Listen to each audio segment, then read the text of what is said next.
So just arrived at the iconic Winton Motor Raceway. See what's happening. Do we need to shimmy that way or? Oh, this is good. It's more about the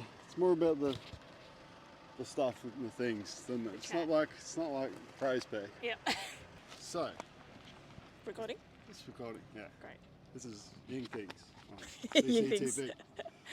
So how did you get into cars? No one in my family actually likes cars, so fell into it, quite honestly. And by fell into it, I mean I was invited to go to illegal street racing when I was a kid, when in my youth. Nice. So jumped in, it was my friend's boyfriend at the time. It was a Honda CRX. We were at a street race. I saw all these cool cars, never had heard of a Skyline or a Rotary before. And that just really got me hooked. I'm like, what is this world? Like, that's pretty crazy. Yeah. I won't name where it was on the grounds it may incriminate. And so from there, how did you get to a point where you started your own racing division, basically? After that, I became pretty obsessed with cars. Bought myself a EP82 Starlet Turbo. The reason I bought that car, though, was because I had the opportunity to drive a R33 Skyline for a bit. And every time I took that car out, I got pulled over by police. So I'm like, cool, I want something a bit more low-key, that's still quick, but no one knows what it is. One night on the freeway, a car absolutely just blasted past me doing like 200 and something, and I'm like, what the hell is that? Figured out, and then found out it was a Starlet Turbo. So sight unseen, bought one from Queensland. And then I was working at a place where there were lots of car enthusiasts, and a mate had a Supra. Yeah. And I'm like, what's wrong with your tyres? And he's like, oh, I've just gone to a track day. Fried them. Yeah. He's like, I've just gone to a track day. And I'm like, don't you need a race car? He's like, no, you can take your street registered car. And then I went to my first day. And ever since then, the last few decades of my life have been addicted to driving on circuits. I'm still trying to get good at it, but luckily practice is very, very fun. And then so after that, went to a couple of track days and then started organising track days with a different crew, a bunch of friends. And then, we started Nuggets as a sort of, we wanted to let people know that you could actually just have a really regular basic hatchback and go to the track. You didn't need to have an Evo, a turbo car, supercharged. Like, you didn't need any of that. You could literally just go with the car that you drive to work. Yeah. So we really wanted to kind of change that mentality, bring it back to the grassroots stuff. And just make sure people felt welcome, because it is actually really intimidating going to a racetrack for the first time, driving with people who have driven before, when you're a beginner yourself. So we really wanted to change that culture a bit and make it a welcoming environment for people. So that's how Nugget Nationals started. Sick. Yeah. Love that. And I've seen you on some Mighty Car Mods things. How did that happen? How did that come to be? So I've known the boys for quite a long time. But it wasn't until fairly recently, obviously as their channels become much bigger. So I knew them through our work, sponsored them for a bit, and met them at a lot of events, and then they kind of were like, oh, you don't just work for this company, like you're super into cars. Yeah, so we actually became friends naturally because of cars. Yeah. And then, recently, like in the last few years, they're like, we're going to Malaysia to do a 24-hour endurance race. Do you want to come? Because you love nuggets. Like, there's no one that loves nuggets more than you. And I'm like, heck yeah, I'm definitely going. And then, through that, obviously, the internet didn't hate me that much. So I got invited to a few more things. And that's kind of then allowed me to meet many different people from around the world. And it's just been an incredible experience. Sick. Buddy's old car.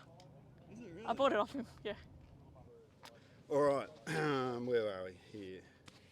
Future things. What's the future hold? Well, I'm currently unemployed, so if anyone's watching this and wants to employ me in motorsport-related things, please find me.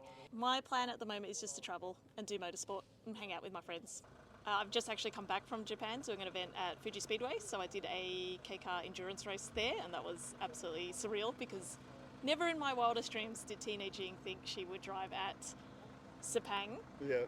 Or Fuji Speedway, and now I've ticked those off my list. I ended up at an endurance race in China as well, thanks to MCM. So, ticking off a couple of bucket list items and things I hadn't even dared to dream I've actually been able to do in the last few years. So that's completely grateful for Yeah. the opportunity that people actually just randomly trusted me to drive cars on racetracks. I actually just came back from watching Scuba Time Attack Oh yeah.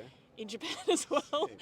So I'm just following motorsport around the world until I run out of money. Sick. That's also what's next on the cards. I'm very heavily going to focus on dirt events this year. So Yeah, that was my next question. Oh, okay. We'll drop the gun. I've just recently dipped my toes into carnicross and driving on the dirt. But I'm really keen on learning to control loss of traction, because my whole life I've just been driving and chasing grip. Yeah. And I think the way to get faster is to be more comfortable with losing traction. Bit of slide action. Yeah. Everyone says when I talk about motorsports, people are like, oh yeah, no, motorsports is too expensive. Yeah. Like you can't do that. But it's not entirely true. Like if you want to be super competitive, but like there are ways to do it affordably. Yes, don't correct. you think? And that was the whole point of Nugget Nationals. Buy a car for $3,000. You can't actually modify it that much because we heavily wrote into the regulations that the car could not be that modified. Helmet. Good positive attitude. Yep, exactly. Good. The main thing is a good positive attitude, and just a willingness to learn. Yeah. Yeah, like don't be shy. My advice is, if you want to try it, go out and try it. There's many different ways you can get involved in motorsport, and just do it. Like, we don't have much time on this earth. You might as well do cool shit with your mates. Do all the cool shit that Yeah. you love. Yeah, that's good advice. I like it. All right, just some real quick questions. What does car culture mean to you? I don't think I've ever been asked that question. For me, it is largely revolved around motorsport. Like, of course, I'll go for drives with my mates, but those mates are all the ones that do motorsport They're with all me. motorsport people, yeah. I'll go 100%. I'll go to a car museum because I just went to Fuji's Motorsport Museum. So everything always ties back to motorsport, and that museum's great because it's got Colin McRae's car, Tommy Mac's old rally car. Like, they're all there. They're proper race cars in that museum. It's not just a museum of like very pretty concourse cars. It's all just full race, ex-race cars. So so car culture to me is predominantly the motorsport bit. But also, at the end of the day, it's not about the cars. It's about all these incredible people that I'm inspired by.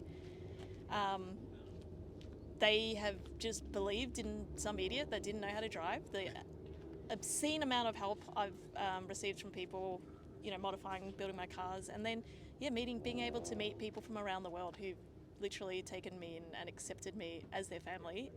It actually really is the people behind it. Cars were the tool that allowed me to meet some of the best humans I've ever met in my life. And every day I'm just grateful to be surrounded by so many amazing people. Yeah, sick. And give me a quick rundown on your current roster of vehicles.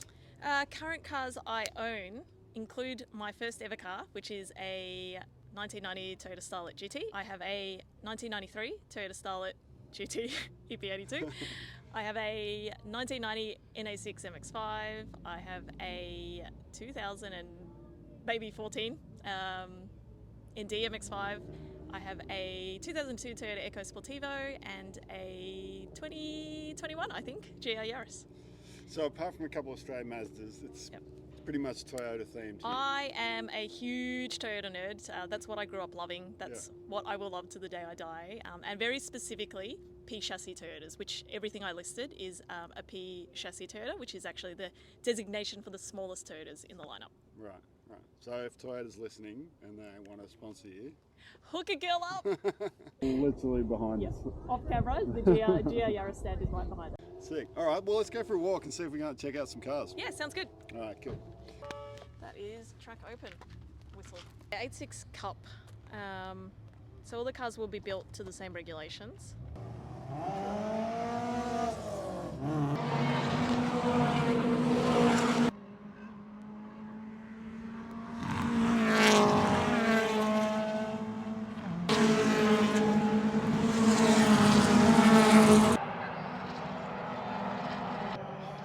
Aggressive. Takumi Fujiwara spec. I wonder how much slide they get out of this car. Alright, so just wrapped up a little meet and greet with Ying, who's one of the founders of Nugget Nationals. And there's a bit of 8.6 racing going on at the track here at Winton. Little Yaris. Ooh, not bad. But unfortunately I've got to bust a move. Gotta pick up a brother from another mother at the Wanker train station.